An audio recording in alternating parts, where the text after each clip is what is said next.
Welcome to Pro Tips. Please like, share and subscribe. Goldman सैक्स इकलौता है जो सेल कॉल दे रहा है 850 के टारगेट्स के साथ। 850 मतलब अभी इस समय 925 पे सिप्ला खड़ा हुआ है, तो उनका मानना यहां से 75 रुपए का और डाउन साइड। उसके अलावा बाकी सारे आपकी स्क्रीन पे देखिए ग्रीन में नजर आ रहे होंगे। Morgan Stanley overweight, Citi buy की rating, Credit Suisse outperform की रेटिंग, सबके टारगेट स्क्रीन पर।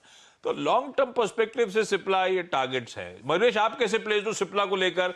ये रीसेंट लगातार जो वीकनेस आई थी, कोई खास रीजन क्या है इस वीकनेस के पीछे, और इन लेवल्स पे अट्रैक्टिव हो गया है सिप्ला या नहीं? एक आउट परफॉर्मिंग स्टॉक था पियर्स में, अब लेकिन लगातार वीकनेस में फंसा हुआ है।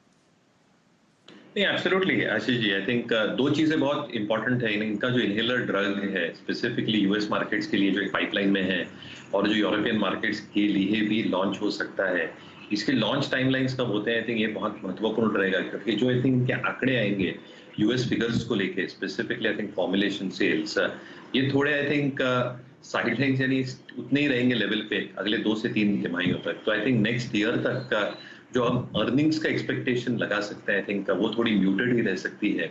और इसलिए आई थिंक जो अंडर परफॉर्मेंस सिप्ला का है based on these results and going forward as well, ये शायद बरकरार रह सकता है। आई थिंक सेकंड हाफ में 2 से 3 अप्रूवल्स अगर उनके कील ड्रग्स के आ गए, तो मुझे लगता है आई थिंक FY23 FY24 के आंकड़े हैं, इसमें थोड़ा सुधार देखने मिलेगा। बट मुझे लगता है मोर और लेस एक रेंज बाउंड ट्रेड रहेगा based on no improvement in numbers over the next 2 to 3 quarters. तो नंबर्स तो कमजोर हैं भाई, और बहुत वीकनेस स्टॉक में है, तो शायद यहां पे कवरिंग मूव्स आ जाएं, लेकिन फंडामेंटली भी अगर जब तक परफॉर्मेंस इंप्रूव नहीं होती, कोई मीनिंगफुल अपटेक आप एक्सपेक्ट ना करें।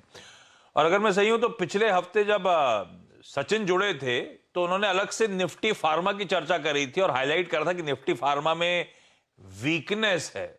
सचिन, वो बात तो सही निकली? अभी भी दबाव और नजर आ रहा है क्या फार्मा का? इंडेक्स स्टडी किया आपने क्या? जी बिल्कुल आशीष जी, इनफैक्ट पिछले हफ्ते हमने इसी पर्टिकुलर शो में डॉक्टर रेड्डी प्रेफर किया था ऑन द शॉर्ट साइड।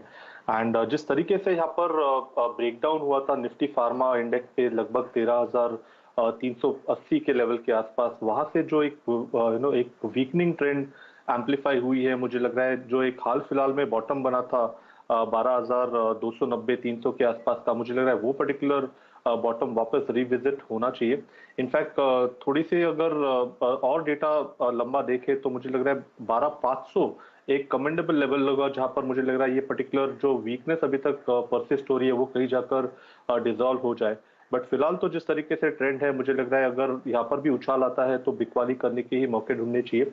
हाल फिलहाल में वापस सन फार्मा में हमने एक फ्रेश ब्रेकडाउन देखा था, तो काफी समय से यहाँ पर एक आउट परफॉर्मेंस था, एंड जिस तरीके से इसने 880 का लेवल ब्रेक किया है एंड वहां पर एक फ्रेश रेजिस्टेंस नजर आ रहा है, तो मुझे लग रहा है अपने 200 डे एक्सपोनेंशियल मूविंग एवरेज के आसपास ये भी कंफर्टेबली स्विंग होना चाहिए। सो 820 के लक्ष्य के लिए मुझे लग रहा है सन फार्मा भी एक बेटर कैंडिडेट होगा, जहां पर